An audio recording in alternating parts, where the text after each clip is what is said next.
अब सरकार चर्चा कर रही है कि शराबबंदी किसी तरह हटाएंगे, कुछ पैसे का जुगाड़ हो, शराबबंदी को हटाएगा क्योंकि दूसरा कोई रास्ता इनके पास है नहीं।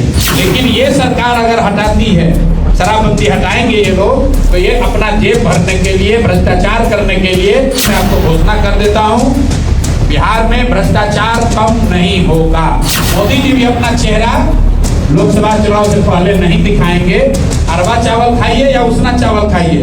नमस्कार, लाइव स्टूडियो देख रहे हैं आप। देखिए, बिहार के मुख्यमंत्री नीतीश कुमार अब राज्यसभा के सदस्य के रूप में शपथ ले चुके हैं और बिहार में जल्द ही मुख्यमंत्री के पद में बदलाव होना है, यानी कि मुख्यमंत्री पद पर जो चेहरे होंगे उसमें बदलाव हो जाएगा। लेकिन इसी बीच अब आपको बता दें कि शराबबंदी को लेकर के चर्चाएं होनी शुरू हो गई है और ऐसे में जनसुराज के संस्थापक प्रशांत किशोर ने आज सहरसा में बड़ी बात कह दी। उन्होंने कहा है कि हम लोग जब शराबबंदी हटाने की बात कर रहे थे तो वह वैचारिक तौर पर थी, लेकिन अब जो शराबबंदी हटाने की चर्चा चल रही है उसमें सिर्फ और सिर्फ बड़ा मकसद जेब भरना है, पॉकेट भरना है, भ्रष्टाचार करना है। इसके साथ ही प्रशांत किशोर ने मौजूदा राजनीतिक हालात पर बहुत कुछ टिप्पणी की है। देखिए क्या कुछ कह रहे हैं प्रशांत किशोर। बदलाव पे क्या सर? नीतीश कुमार के राजनीतिक बदलाव पर आपको चर्चा करनी है। जनसुराज ने वो चर्चा, वो घोषणा चुनाव से पहले ही कर दी थी कि चुनाव के परिणाम चाहे जो भी आए, नीतीश जी की मानसिक और शारीरिक हालत ऐसी नहीं है कि वो मुख्यमंत्री बने रहेंगे। लेकिन जनता को बरगलाने के लिए, जनता को बेवकूफ बनाने के लिए दलों ने, चाहे वो भाजपा के हो, जदयू के नेता हो, वोट लेने के लिए नीतीश कुमार को मुखौटा के तौर पर इस्तेमाल किया। और आप देख रहे हैं कि जिस मुख्यमंत्री को 202 विधायकों का समर्थन हासिल है, उनको पद छोड़कर, अभी छोड़े नहीं है लेकिन टेक्निकली छूट ही जाएगा, राज्यसभा का वो आज उन्होंने शायद आज या कल उन्होंने शपथ लिया। तो ये दिखाता है कि जनसुराज ने जो कहा था कि नीतीश कुमार आगे मुख्यमंत्री नहीं रहेंगे, ये एक और बात दर्शाता है कि ये जो 202 विधायकों के समर्थन का, बहुमत का दावा सरकार कर रही है, ये बहुमत शुद्ध बहुमत नहीं है, ये खरीदी हुई बहुमत है, ये मैनिपुलेटेड बहुमत है, जिसको 10,000 रुपए के प्रभाव से लिया गया है, जिसको इलेक्शन कमीशन की मदद से हासिल किया गया है। तो जब जनता का बहुमत नहीं है तो आप उस पद पर बने नहीं रह सकते हैं। बहुमत दिलाने में जिन लोगों की भूमिका रही है, अब सरकार वो चलाएंगे।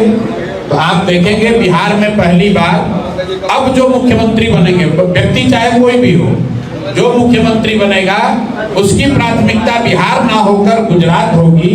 उसकी चिंता ये होगी कि गुजरात में बिहार के लाखों मजदूर, बिहार के लाखों बच्चे 12,000 15,000 में जाकर मजदूरी करते रहे, ताकि गुजरात में फैक्ट्रियों के मालिकों की आमदनी कम ना हो, बिहार के बच्चे हड्डी गलाते रहे।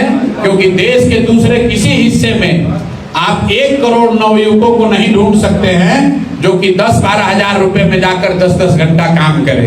तो बिहार में जो भी मुख्यमंत्री बनेगा, अब उसकी चिंता होगी कि गुजरात और गुजरात के हितों को ध्यान में रखकर बिहार में नीति बनाई जाए, सरकार चलाई जाए। और आप इसको आने वाले समय में देखेंगे। जैसे आप देख रहे हैं कि आपके पैसे से, जनता के पैसे से जो बहुमत जुटाया गया है, खरीदा गया है, वो उसी का नतीजा है कि लोगों को आज सैलरी नहीं मिल रही है, ठेकेदारों को पेमेंट नहीं हो रहा है, पंचायत की योजनाओं के लिए पैसा नहीं है। अब सरकार चर्चा कर रही है कि शराबबंदी किसी तरह हटाएंगे, कुछ पैसे का जुगाड़ हो। तो भाई, अगर आप 30,000 करोड़ रुपया जनता का वोट खरीदने के लिए खर्च करोगे तो निश्चित तौर पर खजाना खाली होगा और अल्टीमेटली पैसा जनता को अपने जेब से ही देना पड़ेगा। ये बिहार के लोगों को समझने की बात है। कोई चीज मुफ्त में नहीं मिलती है।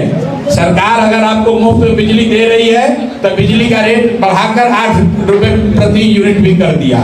अगर सरकार आपको 10,000 रुपया वोट के समय में दी है तो उसके बाद आपको दरमाहा नहीं मिल रहा है, आपने अगर कोई कॉन्ट्रैक्ट के तौर पे काम किया है, वो काम का पैसा नहीं मिल रहा है, पंचायतों में विकास का काम ठप है। और अगर यही व्यवस्था रही, आप देखिएगा 3-4 महीनों में यहाँ फिनेंशियल क्राइसिस, आर्थिक क्राइसिस होगी। और जब आर्थिक क्राइसिस होगा तो ये लोग उसी बहाने से शराबबंदी को हटाएगा, क्योंकि दूसरा कोई रास्ता इनके पास है नहीं। शराबबंदी जो जनसुराज हटाने की बात कर रहा था, वो विचार के स्तर पे कर रहा था कि उसका इस्तेमाल बिहार के नवनिर्माण के लिए कैसे हो सकता है, बिहार के युवाओं का भविष्य बदलने के लिए कैसे हो सकता है। लेकिन ये सरकार अगर हटाती है, शराबबंदी हटाएंगे ये लोग, तो ये अपना जेब भरने के लिए, भ्रष्टाचार करने के लिए और जो खजाना इन्होंने लुटाया है उसको फिर से उसमें कुछ पैसा जमा करने के लिए करेंगे। आने वाले समय बिहार के लिए दुखद और परेशानी वाले होने वाले हैं। मैं आपको घोषणा कर देता हूं, बिहार में भ्रष्टाचार कम नहीं होगा। बिहार में बच्चों के लिए पढ़ाई की व्यवस्था नहीं होगी। यहाँ से पलायन जारी रहेगा और 1 करोड़ नौकरी का दावा करने वाले लोग यहाँ से छोड़कर चले गए, किसी को नौकरी नहीं मिलने वाली है। मोदी जी भी अपना चेहरा लोकसभा चुनाव से पहले नहीं दिखाएंगे। अरवा चावल खाइए या उसना चावल खाइए, मोदी जी का चेहरा अब आपको लोकसभा में वोट देते समय नजर आएगा। ये इसलिए हो रहा है क्योंकि बिहार की जनता ने इसी व्यवस्था के लिए वोट दिया है। जो बोइएगा वही काटिएगा, बोइएगा बबूल तो आम नहीं खाइएगा। आपने बोया मकई है तो अब मकई पर ही काम चलाना पड़ेगा। मकई चाहे 2000 में बिके या 1300 में बिके, उसी से जीवन चलाना पड़ेगा। महाशय, प्रशांत किशोर भविष्यवाणी करते हैं, जैसे अभी आपने बताया कि ये हटेंगे, और अभी वर्तमान मुख्यमंत्री कौन होगा, इसका क्या भविष्यवाणी? हम भविष्यवाणी नहीं करते, हम लोग तो जो दिखता है वो बोल रहे हैं। नीतीश कुमार जी मानसिक और शारीरिक तौर पर थक गए या बीमार हो गए, ये सभी पत्रकारों को दिखता है, सभी राजनेताओं को दिख रहा है, मोदी जी को भी दिख रहा है, लेकिन उन्होंने इसको बोला नहीं क्योंकि आपके और बिहार की जनता के आंख में धूल झोंकना था। आप बताइए कि नीतीश जी की तबीयत खराब है या वो मानसिक तौर पे स्वस्थ नहीं है, ये कोई नई घटना थोड़ी है। ये तो बिहार में पिछले 1-1.5 साल से पूरी बिहार की जनता देख रही है। लेकिन उनके नाम पर जो लोग सत्ता में बैठे हुए हैं, जो लूट रहे हैं, जो सत्ता चाहते हैं, उन्होंने कहा नहीं नहीं यही रहेंगे, बहुत अच्छे हैं। तो हम लोग को जो दिखा वो हमने बोला। हमको नहीं मालूम है कि बिहार का मुख्यमंत्री कौन होगा, लेकिन हमको ये मालूम है कि जो भी होगा उसकी चाबी अब अमित शाह के पास होगी।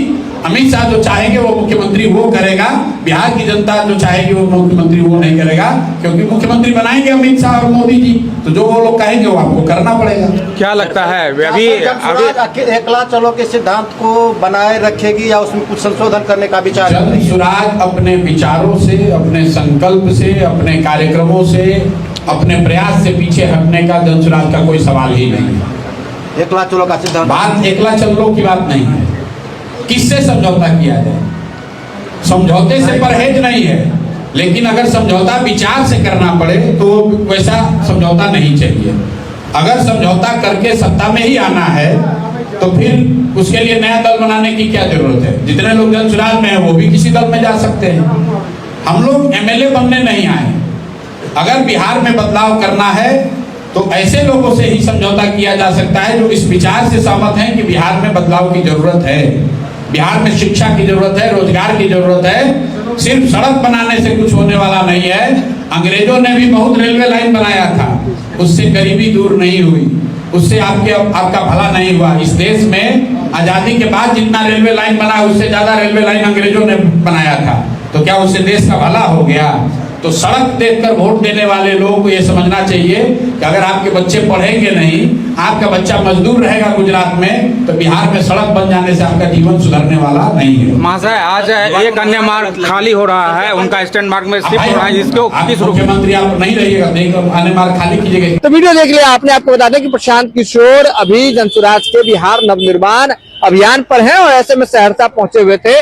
सहरसा पहुंचने के बाद प्रशांत किशोर जम करके बरसे हैं और सीधे तौर पे कह दिया है कि हम लोगों ने तो पहले ही कह दिया था कि आने वाले भविष्य में, निकटतम भविष्य में नीतीश कुमार के साथ क्या कुछ होना है।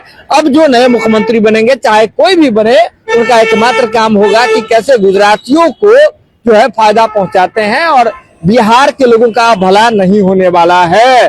देखिए, प्रशांत किशोर के इन बातों पर आपका क्या मानना है, बिल्कुल आप हमें कमेंट बॉक्स में बता सकते हैं। लेकिन यह खबर आप लाइव सिटीज के यूट्यूब पर देख रहे हैं तो आप सब्सक्राइब कर लें, फेसबुक पर देख रहे हैं तो फॉलो कर लें। जुड़े हैं लाइव सिटीज के साथ, खबरों का सिलसिला लगातार जारी।